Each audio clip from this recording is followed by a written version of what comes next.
I am Omega Pax. This is the history of the Headmasters Transformers. Ultra Magnus dies.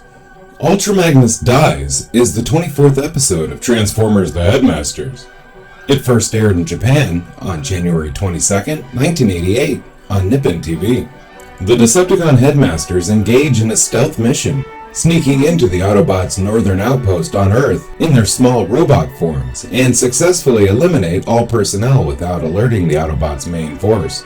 Weirdwolf reports their successful acquisition of the base to Scorponok. Meanwhile, Battleship Maximus has returned to Athena, where they are still concerned over Galvatron's ultimate plan for the energy the Decepticons have gathered from all the other planets they attacked. And Highbrow continues his code breaking and tries to discover Scorponok's hidden weakness. At the same time, on Char, Galvatron announces the plan in question.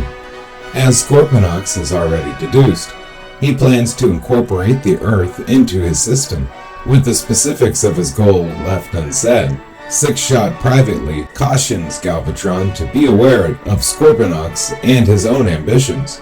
Galvatron is well aware of Scorponok's own desire for power, and Six-Shot offers to limit any further impedance to Galvatron's goals by personally leading a massive attack on Earth's Autobot forces, in order to wipe them out.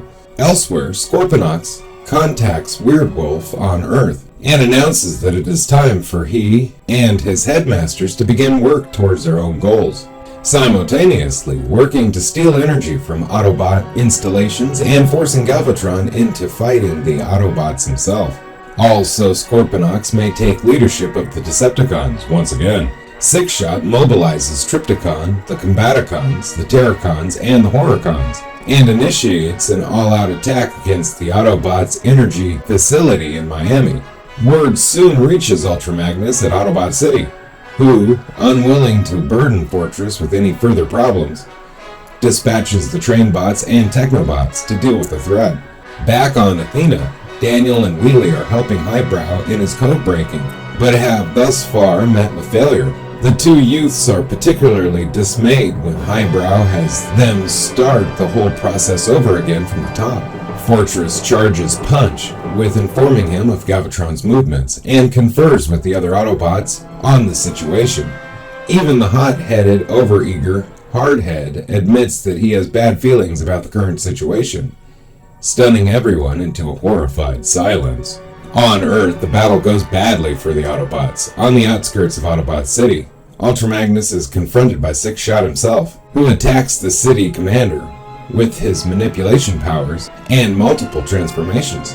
Metroplex attempts to intervene, but Trypticon intercepts him, at which point the Trainbots arrive and convince Magnus that Fortress must be alerted. The news is quickly sent to Athena, and Fortress and the Headmasters head for Earth, aboard Battleship Maximus.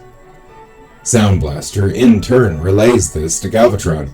The Decepticon leader is not too eager at the suggestion that Scorponok be sent to stop the Autobots, but Sound Blaster convinces him to make the request, and Scorponok complies. Meanwhile, Ultra Magnus is in trouble.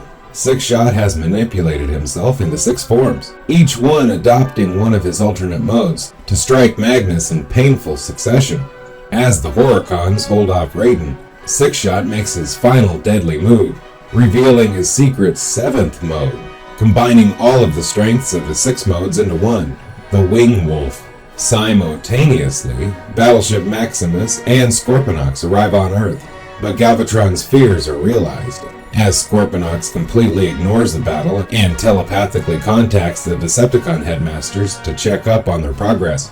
While the Autobots arrive just as Magnus is caught in a hail of laser fire from Six-Shot, when the fallen city commander does not rise.